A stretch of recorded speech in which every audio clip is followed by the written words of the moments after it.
This is Cruise Radio. I cruise a lot, and I always sail with travel insurance. You should too. Get a free quote today at tripinsurance.com. Here we go. Broadcasting from the tripinsurance.com studios in Jacksonville, Florida. This is Cruise Radio. Hey, how's it going? My name is Doug Parker. Thank you so much for checking out this episode of Cruise Radio. Very happy to have you here, my friend. On today's show, a review of MSC's latest ship, the MSC World America from Claire. Also, staff writer Richard Sims on deck with Cruise News. Jumping to him now. Hey, Richard. Hey, Doug. We kick things off with the least surprising news ever. The Bahamas wants more money. I feel as if we've been reporting different versions of this story for years now. For a while, it was the Bahamian government saying that cruise ship passengers weren't spending enough money in Nassau, so they wanted a higher per-person tax. And to Nassau's credit, they did in that case take sort of responsibility and say, you know, our port has kind of gone to hell over the last few years. And they did that beautiful new refurbishment. I mean, the port is beautiful now. This time around, they're looking not at the ships, but at the private islands built by cruise lines. Obviously, these are very profitable. And to put it simply, the Bahamian government wants what it believes to be their fair share. So they're holding what they're calling, quote, tax compliance talks with the cruise lines in order to figure out a more equitable solution. It's more complicated than that, but that's what it boils down to. The Prime Minister says they're seeing a huge increase in the number of ships and visitors to the Bahamas over the past 80 years, over the past few years. But the money being generated isn't making its way into the government coffers. And of course, we're seeing new private islands pop up all the time. You know, Carnival's Celebration Key, for example, is getting very close to being open. And think about it. When a ship goes to the Bahamas, in the old days, before the days of private islands, which are a fairly new, you know, when you look at the history of cruising, they're a fairly new development.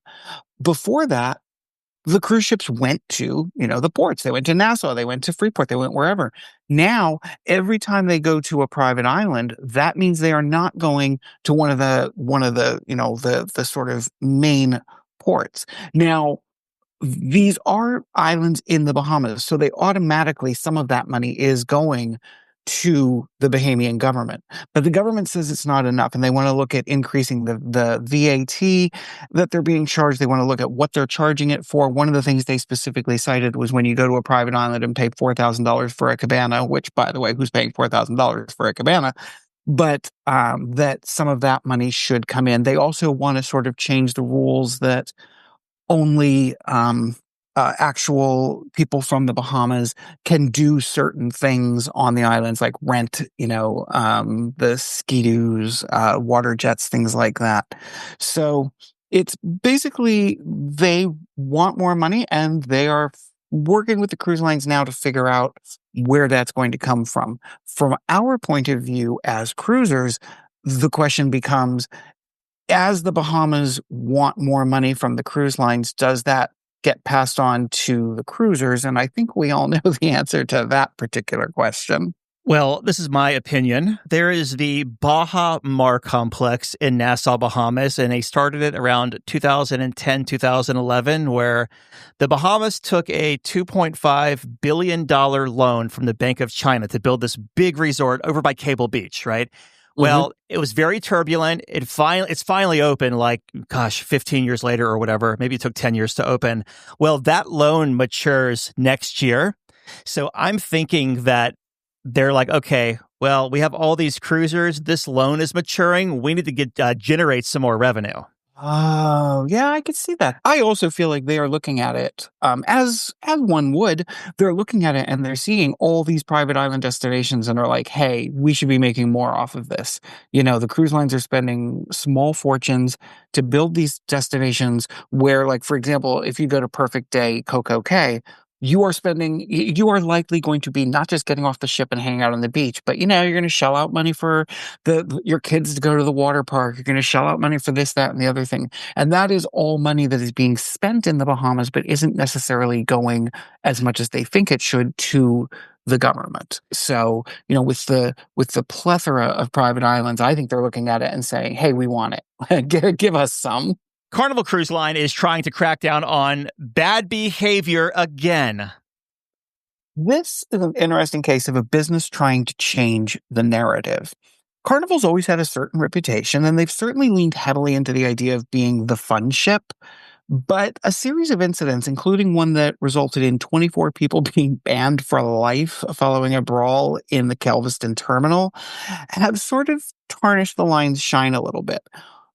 Let's be honest. If you are doom scrolling on Instagram and you see something about a fight on a cruise ship, you're going to assume it was Carnival. It may not have been. I mean, we see this on all the lines, but we've seen enough of it on Carnival that I think people start to sort of make that association, rightly or wrongly. So now they're trying to get ahead of the situation by making sure everyone on board knows not only the rules they're expected to follow, but the consequences of breaking them. So guests are now finding a letter in their stateroom covering everything from curfews for those under 17 to not bringing drinks on the dance floor, which I thought that was an odd thing to include in there. The letter talks about fines for smoking, including on the balcony, and makes it clear that violations could result in any of these rules. Violations could result in guests being kicked off the ship at the next port and banned. But I can't help but wondering if, in their attempt to shine a light on in their attempt to sort of m- make people more aware that they are trying everything in their power to get people to behave well, if they're not instead shining a light on those who are not behaving well, because when you read a headline that says, Carnival's working hard to curb guests' bad behavior, it only sort of in your mind reinforces the fact that there are people on Carnival doing these things. You know what I mean? So I think it's almost a no-win situation. Like, how do you address it how do you talk about the problem without talking about the problem, kind of thing? But kudos to them for at least trying, because, it is a narrative that has been developing over the last several years, and that they really do need to kind of nip in the bud as best they can. So it looks like one cruise line is going to ask you to pony up a little bit of cash if you want to do room service. That's right. Although the charge does come with a few caveats. So we're talking about Cunard across their 4 ships. And here's how the policy is changing. Room service breakfast will remain free for all guests as long as they order before 10 a.m. After that, if you want anything from room service, items will come with a charge, but only for those staying in the Britannia class staterooms. Now, when I was on with a friend of mine, we were on the Queen Mary 2. We were staying in the Britannia stateroom. It was lovely. It was perfectly fine. But the running joke was that you were in steerage, because the people in the Princess and the Queen's Grill, they have, better amenities and better dining rooms and all that. And as you might expect, those people in the Princess and the Queen's Grill suites they will still get room service for free. They will not be charged. It is only those in quote unquote steerage or Britannia that will wind up paying for service. We got a little more clarity here from this accident that happened back in March. It was the woman who went overboard on the 80s cruise. What have we learned? So Royal Caribbean was hosting a chartered 80s cruise that featured a bunch of bands, including Men at Work and Faster Pussycat. About a day into the cruise, Kimberly Birch, who was engaged to Tamay Dawn, who's the lead singer of Faster Pussycat, went overboard and died. Video footage reportedly showed that she seemed to maybe have jumped off their stateroom's balcony, and TMZ later reported her mom saying that Kimberly went overboard after having what the mom described as, quote, a heated exchange, unquote, with her fiance. In this past week, he was doing an interview on the SiriusXM show Faction Talk, and he talked a little bit about that night, and he explained that what happened with Kimberly involved alcohol and pills. He added, and I'm quoting here, open quote, "I don't want to get into what her psyche was at the time, but there's a lot of things that make up people's lives at certain times of their life." So basically, we now know that there was an incident, that there were, alcohol and booze was involved, and that's sort of bad combination when you're on a balcony. So we know now he was cleared, by the way, there was an investigation. He was cleared of any wrongdoing in this case. So it just turns out to be, kind of a sad story about someone who's a bad place in their life and something awful happens to them. High winds and cruise ships, a bad mix. Not a good combination. We've talked before about how the side of a ship basically serves the same function as a sail. It's a big, solid wall. And when it's hit with high enough winds, well, things shift. The boat serves as a sail, and so it can pull. So we had 3 different incidents in the last few days where this happened. On Friday, Holland America's Westerdam was docked in Ketchikan, Alaska, when winds caused the ship to move enough that the gangway fell into the water and had to be lifted out by a crane. No injuries were reported. It just sort of delayed people getting back on the ship for a while. The same basic thing happened on Sunday when the MSC Seascape was visiting Ocean Key. Again, strong winds caused the mooring lines to snap. One guest was injured, although there aren't a lot of details available as to, the extent of the injuries or anything like that. And finally, in what was probably the most severe incident of the 3, Norwegian Epic broke free again when high winds caused a line to snap. And what is that thing called that crashed into the ship? A bollard. Okay. Crazy video. You see the line snap and you see this giant piece of metal hurtle toward the ship and crash into the side of it. Luckily, it seemed to do a lot of damage. Doug and I were talking before the show about how had that, happened in a different spot, it's very easy to imagine that could have flown up there and taken out a few passengers, and that would have been a very deadly situation. Luckily, that is not what happened. But a woman did fall into the water. She was rescued by her husband before being taken to the hospital to have her injuries checked out. It's worth noting that all of this happened in the few days just before the start of hurricane season, which was on June 1st. And it is reported that this is going to be a pretty bad hurricane season. Every year they seem to get worse and worse. And this one is predicted. I think they said they're expecting there to be up to 5 major hurricanes during the next few months. So I suspect we're going to see some more incidents like this. Doug, is there anything they can do to prevent this from happening? It seems like it's happening fairly regularly. Aside from skipping the port, which makes a lot of passengers mad, not really, because even if you were to lay on those thrusters, the bow and stern thrusters, they have a 35-knot crosswind component, so they do no good either.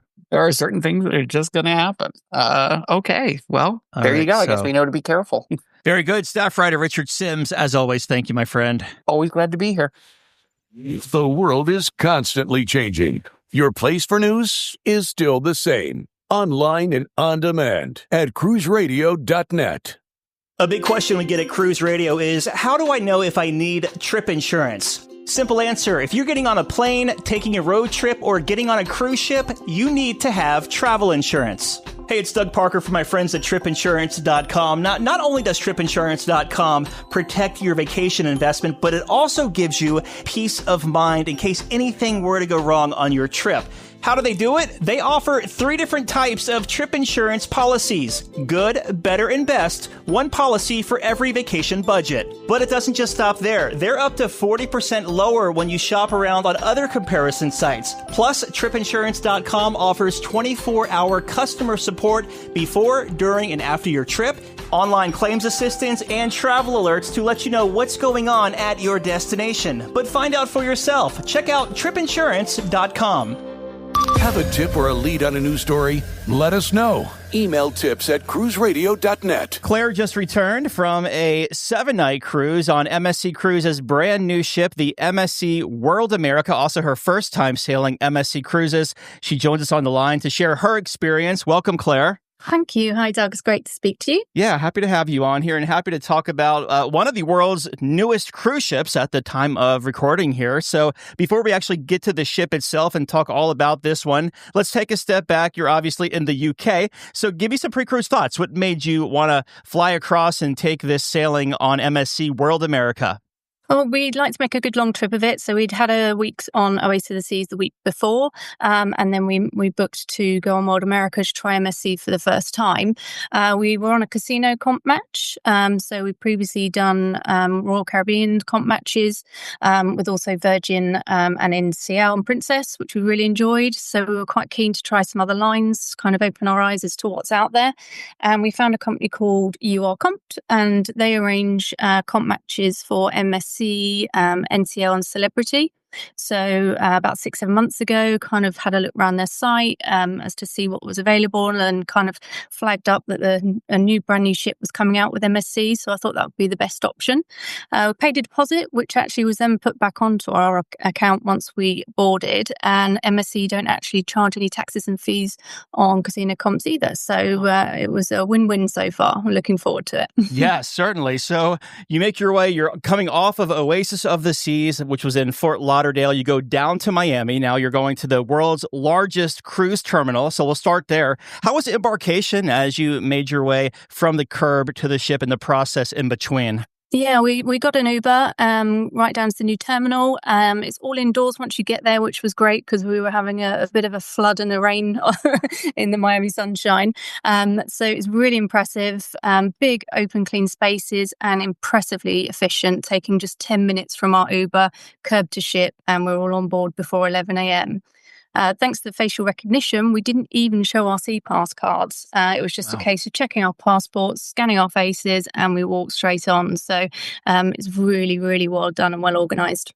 Now, this was your first time sailing on MSC, so you step on board the MSC World America, just coming off of an Oasis-class ship, which a lot of people say kind of resembles each other a little bit. What were your impressions walking on board World America? Yeah, having also been on Icon last year, it's very hard not to compare the two. But first impressions, the ship was very clean, very spacious and very brand new, although it did feel a little sparse in places. The flow of the ship felt a little disconjointed and hard to navigate at first, but kind of once you've got your bearings, it was okay. They've also got the outdoor promenade with the balconies above facing the inside, similar to Icon. But at the back of the ship, instead of having kind of like the water slides in the area that Icon has, it kind of just has an empty bare area with a few seats, having a smoking area out there. And they do also have the dry slide there as well, which is quite popular with the kids.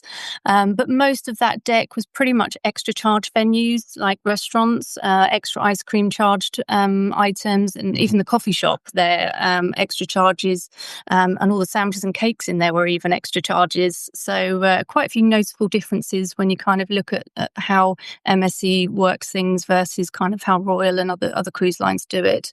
Yeah, you mentioned it was sparse in places. Was that for the good or was that a negative in your opinion? I found it as a negative because kind of out of that deck as well as the inside promenade decks, there were only kind of one or two places that you could actually go that was either a bar or a seating area. Like I said, the rest were either restaurants.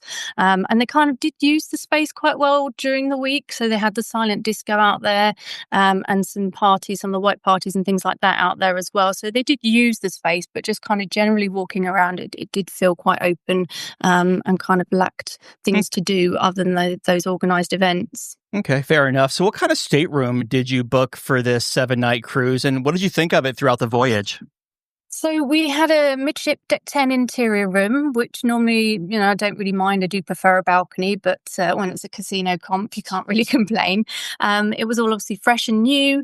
I would say there's only kind of 2 drawers within the whole room inside the wardrobe. So it kind of lacked a lot of storage space. The bathroom had 2 open shelves and a very small cupboard next to the bin. So kind of had to be really organised.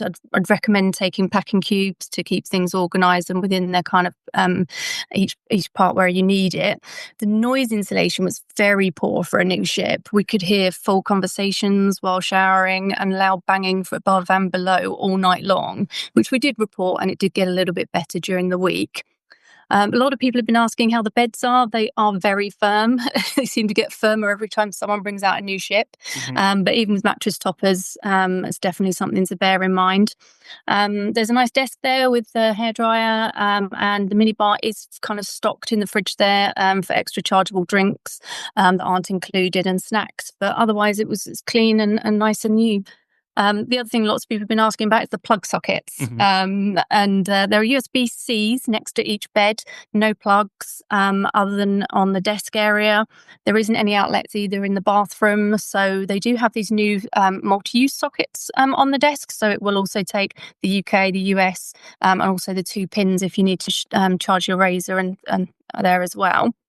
The only other slightly weird thing I found, I don't know, maybe it's a British thing, but the female stateroom attendants, they have a uniform where they wear a black dress, a white pinny, and a little hat, which kind of resembles a servant from the Victorian era, which I found a little strange because kind of the guys were just wearing, a tie and a smart shirt and things. So I don't know, it just felt a bit weird that they were kind of made to look like they were servants rather than room attendants. That was interesting. I thought the same thing that you were thinking there. And to the point of the walls being kind of paper thin. So I recorded my news briefs in my stateroom a couple of times, and I'm always conscious about being very quiet, still using a voice to project, but not being loud like I am in my studio here. And someone asked me if I work in TV or the news station. When I was walking out, it was my neighbor. They heard the whole news brief, and I was like, "No, it's just for my cruise news that I do every day." And she's like, "Oh, we heard you word for word." I'm like, "Oh, so I guess the walls are pretty thin." She's like, Well, I mean, literally the week before on Oasis, we were outside the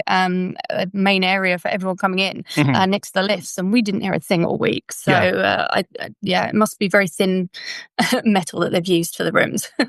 Well, let's talk about the dining on board MSC World America. So there are 2 buffets there. You have one on 18 and 19, I believe. So when I did it, it was sometimes one would be open and sometimes the other, or one would be open and they would say, no, you have to go to the other one. Is that just a passenger flow thing, did you find, or did you not experience that? Well, no, we definitely experienced that. Unfortunately, on the first day, you had 6,000 people, guests on board, and the only place open was the one buffet. No pizza place, no burger place, no anywhere else unless you bought a sandwich from the coffee shop. It was 6,000 people all queuing to get to the buffet. So it was a hot mess. To speak to your point, they did sometimes at lunchtime, they pretty much had both buffets open, which we then learned to go to, the one above. However, we went to do that for dinner one night and it was closed to Yacht Club. So I think they used the top one for Yacht Club during the evening sessions. The other thing we had a problem with was the wash stations. So over 70% of guests were not washing their hands on entering the buffet. The staff were almost purposely guiding them and to the food stations, and they're not even seeing the hand washing stations, and the staff aren't asking them to wash their hands. So we kind of really didn't like it at the start and actually spoke to them about it. And apparently they had so much abuse previously from people saying, well, I've just washed my hands in my stateroom, and shouting at them for being asked to wash their hands, that they now purposely avoid it, which I think is crazy. Yeah. And it's also like if you wash your hands in your stateroom, the touch points you hit between your stateroom and the buffet, there's a few of them. Yeah. It wasn't great. The layout as well of the buffet we found quite problematic, to kind of have separate food stations, so kind of like Mediterranean station and then the grill station. But especially on the first day, people were queuing kind of 30 people deep just to get to each station. So by the time you got the food that you wanted, if it hadn't already run out, you were then having to go and queue for the next station, which then also led to people eating with their hands off their plate while they were waiting. So it was kind of a hot mess. So I think if I could give them any kind of review, which I did mention to them in the feedback form, that I think they do need to open some other places, because the first day the pizza place wasn't open until 4 p.m, which is crazy, to try and kind of alleviate some of those pinch points. Yeah, certainly. What did you think of the food quality in there, though? The quality was good. I mean, I am from Europe, so kind of I do enjoy the European things. There was quite a lot of different options. To be honest, my husband loves a burger and chips, and they were pretty good. And the pizza, I'd have to say, is probably the best pizza at sea that we've definitely had any time. So, yeah, I know it's a bold statement to make, but I'm a bit of a pizza fiend, so I'd definitely say that theirs is definitely best. Yeah, I'm right there with you. And speaking of the pizza, we'll hit that place next, which is down on 6, kind of like right there in the central atrium part. It's there's like, what is it, pizza and burgers Yeah, it's just named Pizza and Burger. That's right. But it is quite large. They do have pizza on there. I think day one's 4 p.m. and then other days it's from 2 p.m. until quite late. But they also have kind of nachos there with chili con carne, some salsas, also kind of a dessert station as well. And also later on in the week they had free ice cream from the kind of cones and things there. So it was really kind of well done in that sense. There was so many options in there. So it was a good option when it was open. Yeah, I noticed that too. It was open kind of at different hours throughout our voyage as well. As far as the main dining room, there's quite a few, I guess, 3 or so main dining rooms on this ship. So what time dining did you have, and how was your experience in the main dining room? So yeah, they did quite well in staggering that. So we had 545 in one restaurant, and they're quite small compared to kind of other main restaurants, and they split them up into two different ones. And then the restaurant next door to us was 6 p.m. So it kind of helped that one lot were flowing in at that time, and then later on, everyone else was flowing in opposite. So that kind of helped and was done really well. So throughout we had some really good meals. First night was a lasagna, which I'm quite a fussy one on my lasagna, and that was really impressive. The next night on the normal menu was a very impressive filet mignon cooked to perfection, and no extra charges on that. So I was very impressed. It did kind of diminish a little bit in options as the week went on, and the desserts I'd say were a little hit and miss, but our servers, shout out to Will, John and Precious, absolutely fantastic, and looked after us really well. The only other sort of slight downside I'd say is we were a table for two, and the next table next to us, which was empty for the majority of it, thankfully, was no more than a centimetre apart. So they do cram you in there a little bit. Yeah, I was actually talking to someone on my floor here in the building talking about MSC and the World America, and I told them that was the first meal I've ever had in MSC's main dining room that I genuinely loved. It was really good. The filet was good. The salmon was good. Like everything I had in there, the baked Alaska was just MSC was spot on in this main dining room experience for the first time ever, and I've been sailing them for like 15 years. So I'm happy to hear that other people are experiencing that too. Did you do any of the specialty restaurants during the week? No, we actually didn't. I like to do them, but unfortunately, my husband doesn't like to pay for things out too much once we've actually paid for everything in advance. Sure. How about any other venues? Okay, so we talked about the main dining room. We talked about pizza and burgers and the buffets. Anything that we may have missed? No, I don't think so. A lot of, like I said earlier, the decks on the inside decks are kind of all paid for restaurants. There's kind of the entertainment venues, and then also the bars and lounges and things. So kind of standard cruise ship things, really. Okay, fair enough. Let's talk about the entertainment then on this 7-night cruise, of course, coming off of Oasis of the Seas. You've seen some pretty good entertainment over your past week. Yeah. So how was this week for you as far as entertainment-wise? Did you catch the shows, music around the ship, and so on? Yeah, sure. I mean, a lot of my entertainment was in the casino, but it was generally very good, actually. They've got the panoramic lounge at the back of the ship, which is very similar to the Anthem of the Seas and that class of ship with Royal. So it's kind of sofas and comfy seating, and an LED floor on the stage, but also they then shut the blinds at the back of the ship that's kind of like panoramic, and they put the screens and displays onto there. So that was really cool. They had a Queen themed show there, and with the kind of orchestra video in the background that was just specially filmed for that performance. So it was a quite nice mashup kind of live entertainment, but also visual as well. We did a couple of the shows in the main theatre. Now, we didn't realise that you had to book the shows as soon as you get on. Thankfully, I'd read a quick Facebook post about it and jumped on that. So we were able to book the main shows, and then a couple of hours or a day later, they randomly added the smaller shows like Queen and the Whitney tributes to book. But unfortunately, not many people realised this either. So they then let non-booked guests in 10 minutes before the shows were due to start. And in the theatre, it was chaos. It was every man for himself. It was people rushing and jumping over people to get to a seat in fear of missing out. Saw a grown man push an elderly man to the floor just to get to his seat before him. So it was a little bit scary, kind of put us off a bit as to kind of going to further shows during the week, and it kind of ruined the whole flow of the things. You're kind of on edge a lot of it. And then even people that didn't get a seat were allowed to stand up at the back of the theatre as well. So it kind of felt like a bit of a fire risk. And I think they kind of need to organize things a lot better. Man, people have lost their damn mind, huh? I know. Yeah, I know. Unreal. It was crazy. I kind of just wanted to hide in a hole. Yeah. Although they did it well in the comedy show. So the comedy show's done on one of the main decks in a different venue, and that was really good. But once you, again, pre-booked that, they were then showing you to your seat. You kind of didn't get to choose as you went in, and it kind of felt like you've been ushered and, you know, and taken in as an elevated experience. So I don't understand why they couldn't do something similar in the theatre to try and help that out. The other strange thing is the brand new cup holders. They've got cup holders next to every seat in the theatre that will only take a skinny glass bottle. There's no beer can fitting in there. There's no wine glass fitting in it, not even a Prosecco glass, let alone a cocktail. So I found that a bit strange for a brand new ship to choose such a tiny drinks holder. Yeah, it's funny you say that because I walked into the theater with a vodka soda, and, you know, they're like in a round, short glass, and I went to go put it in, and I'm like, oh, maybe I shouldn't be drinking in here. That was my first thought. But other people were, and they were like bar service in there. But yeah, it was just very awkward that they didn't actually it wouldn't fit all glasses, you know? No, it was definitely design fault there. Yeah, for sure. So as far as other entertainment around the ship, talking about the shows here and the comedians, anything catch your eye? I don't know, maybe poolside or musicians playing anywhere? Yeah, there was a few musicians playing at the pool deck, some nice chill vibes. There was also a DJ there, I think, at some point. But we tend to kind of go to a bit more of the quieter areas, to be honest, to get away from it all and have a bit of a relax.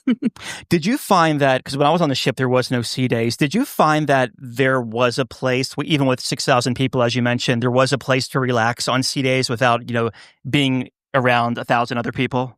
Yeah, definitely. I mean, typical kind of pool deck crowding, and the pool is massive. It's like 2 lengths worth, and the main pool area. So yes, that was busy and kind of hustle and bustle and everything. However, there's 2 actual kind of secret pools as well as the indoor pool. So if you actually went upstairs through the buffet, there's actually 2 pools out back, which, although there's no shade out there, they are kind of above the outdoor promenade right on the top of the ship. So unless you kind of really hunted for it, it wasn't quite obvious that those 2 pools were there. And also above, we found some of the splash areas down the sides of where all the kids area with the F1 simulator and the cliffhangers and all the activities upstairs. There were kind of side decks to that. So we actually found just before the crew deck area, a nice quiet area that had a good mixture of shade and sun.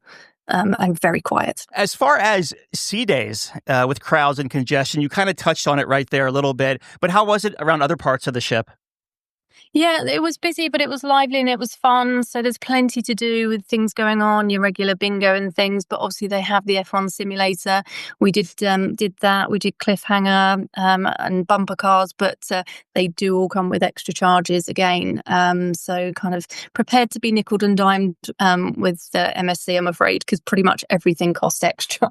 What did you think of the cliffhanger, that over the side contraption, the big swing? I work in theme parks, so I could not go on it as a theme park ride. But then I'm secretly looking around seeing, are they doing all their checks? How is this working? You know, comparing it to a theme park ride. But like you say, I think where you've got the NCLs and people putting roller coasters and climbing frames and all sorts on cruise ships nowadays, it's going to have to be the next new biggest fun thing to do, doesn't it? Yeah. So yeah, it's worth doing. It's only $5, so it's not massively overcharged. But and you get a photo that you can then purchase afterwards. But it is good fun for sure. Did you find that it was thrilling as you're going over the side, that you're teetering back and forth in the swing, or was it just like a swing set? No, more than you think. I think we were static. I think we were stationary when we did it, so it wasn't too windy. I can imagine it being quite windy if you're doing it while it's moving. But yeah, it was. You did feel like you were very high up. That's for sure. Did you do the bumper cars or anything? No, we didn't. Again, the upcharge on that kind of put us off. Yeah. And the T-Plex is quite small compared to where they do it for free on Royal in their bigger areas. But there are lots of kids doing it. Everyone seems to be having a lot of fun. We probably would have done it more if we'd had our kids with us on this trip. Gotcha. So let's talk about let's talk about the ports of call on this 7-night cruise. So MSC World America leaves Port Miami. You're heading for your first port of call, which was what, and what was the highlight? So we were at Costa Maya. We've been there just once before. So they have a large pool area with loads of shops, a large pool, and even flamingos. So if you're not up for going far, you could just actually stay there and enjoy almost a beach day there. However, we did a quick search the night before and booked a beach resort called El Future Beach Resort. It's a 5-10 minute drive around the corner. It's fully inclusive. You kind of could choose options as to whether you wanted fully inclusive or just drinks or just food. So it was really versatile. Really good quality food and drinks on the beach. Great service, fantastic salsa and guacamole, which were delicious. Taxis was super easy to get. Just leaving the port, there was proper registered taxis outside. I think it was $10 each way. So super smooth, super fun day, and lots of sangria. This may be a stupid question, but when you're traveling to the US from the UK, you're doing currency conversion? Yes, we are. Yeah. I mean, to be honest, we probably get a better rate off our credit card when we pay in dollars than we do in English at the moment. So, that we do take a lot of dollars with us. Gotcha. And put a lot on the credit card at the same time. But it does work out well. It's nice and easy with the euros. And then after Costa Maya, where did you go? Next stop was Roatan. We'd previously been here before with the kids on tow, and we did the ATVs, the zip lines and the slots. So we'd had a really good experience last time. We kind of just thought we'd wing it a little bit here. But if I could kind of give one tip for Roatan is please book something before you go. So you kind of walk out of the small area, which has port shops and kind of almost like a lazy river there that you could kind of dip your feet in rather than actually kind of having a port. But if you walked outside, the vendors were on you by the tenfold, all kind of shouting at you, trying to get your attention, trying to get you to book a tour with them. So we kind of had to usher them off and said, we're just going to go for a walk. But unfortunately, there was nothing to walk to. So we kind of walked breakfast off and then came back and spent some time at the port. So I'd highly recommend if you're going to go there to book something, either with the cruise line or by yourself. You know, it's funny you mentioned you walk out of the gates there and the vendors are super aggressive because I walked out of the gates there. It's about 10 years ago or so. And the guy was like, follow me. This is kind of sketch, but I'll just kind of, we're daylight or whatever. He took me to a house with a banana farm on it. And he was trying to sell it to me for $189,000. Wow. It's like, wow. Like, what? I'm talking of excursions here. I'm not looking to purchase property right now. It's just funny, though. After Roatan, what was up next? So Cozumel was next, and we'd pre-booked to go to Paradise Beach. It's one of my favorites. It's highly recommended by a lot of people. With Cozumel, there are 2 cruise ports to bear in mind. So the last time we were in one that was closest to Paradise Beach, whereas this time we hadn't realised it was actually double the time. So double the cost for the taxi, but that was super easy again to get a registered taxi just outside the shopping area. So we'd booked directly with them and got taxi through. It was about $68 per person. They have a massive pool. They have a full a la carte menu, which is pages long with so many options. And they just automatically bring you the guacamole and salsa to start you off with, which is fresh and gorgeous. As I say, really large pool, private beach area, and a water park and kayaks if for a small extra charge if you wanted to do that as well. Another shout out has to go to Miguel, who looks after us so well. He must have come and asked us 100 times if we needed any fresh drinks, any new food. It was kind of like, just leave us alone. We don't need any more drinks. They were that good.